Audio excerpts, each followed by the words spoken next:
Hey guys, Natasha with the Day of Ethel vlog.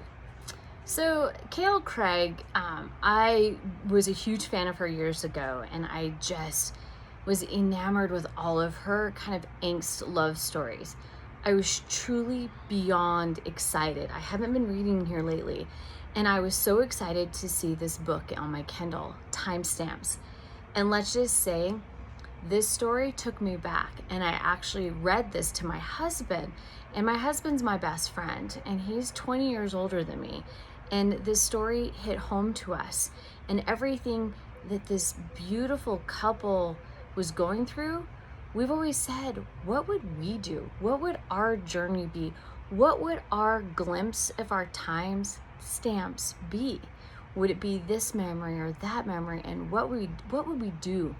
And I highlighted so many passages through the story because it's such a beautiful, it's a beautiful story of love, passion, growth, healing, and like, what do you do? Laurel and Ross' story is chapters. It's the past and then it's the present. And what do you do? What that happens in the past is going to affect you in the future. And you take those timestamps and you enjoy it. You know, Laurel kind of just always felt like something was amiss in her life. And her best friend Carmen was determined to make her go out and have fun. So she makes her wear this cool mustard colored yellow like outfit, and they go out. Lo and behold, Carmen's boyfriend Manny's there, and Manny introduced him to his best friend Roth. Mind you, Laurel heard Ross, and so when she heard Ross, she's like, oh gosh, creepy uncle, I can't think about it. Lo and behold, she misheard his name. His name is Roth, not Ross. And I kind of liked the inner monologue that both these characters have, because what they were thinking sometimes, like, it's something that I would say out loud. And I enjoyed those inner monologues with Laurel and Roth because it's the beginning of their story. You know, she flat out said, she goes, what's your favorite condiment, ketchup or mustard? Kind of like that type of persona. And it took him back. He's like, ketchup, but mustard's good too. You know, it's kind of like that funny thing.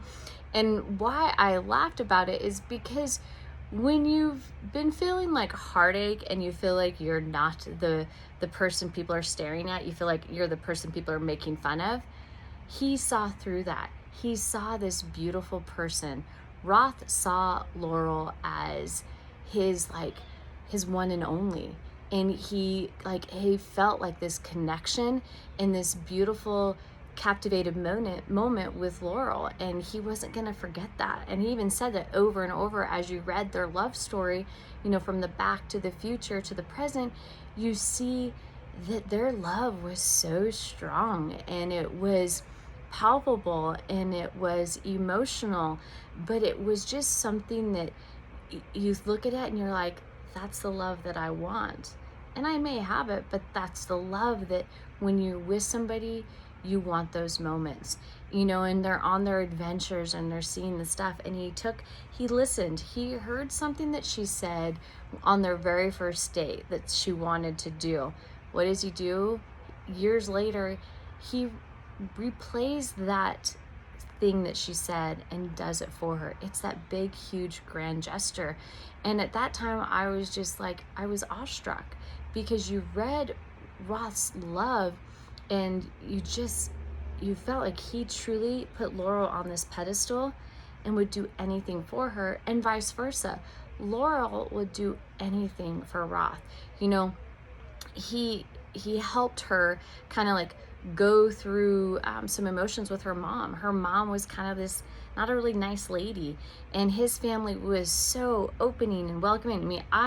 I want to be that grandma. I want to be Ross' grandma that says crude jokes and doesn't have a filter. I can just see it today. I would love to be that grandma. But it's those moments that they're together that you cherish. And again, I've highlighted so much in this book that my husband's like, I'm glad this wasn't a real book, because I would literally be highlighting so much. He goes, and I want to read this. Love isn't about who bought the better birthday gifts or how many carats her diamond is. It's that you look at this woman on a regular old Tuesday and know that you make the same decision to be with her as the day you asked her to marry you. And it is. I'll love you today, and I'll love you tomorrow, and I loved you yesterday. And that's truly their love, is that they loved each other, you know, yesterday, today, tomorrow, the next day. It didn't matter where they're at in the timestamp of their relationship. They still loved each other unconditionally, without like question. Like, and that's what's beautiful. And this story is, you know, another one I highlighted is make every day a Tuesday. Dance under the moonlight, stargaze and watch fireflies, learn a new hobby, recite your favorite movie.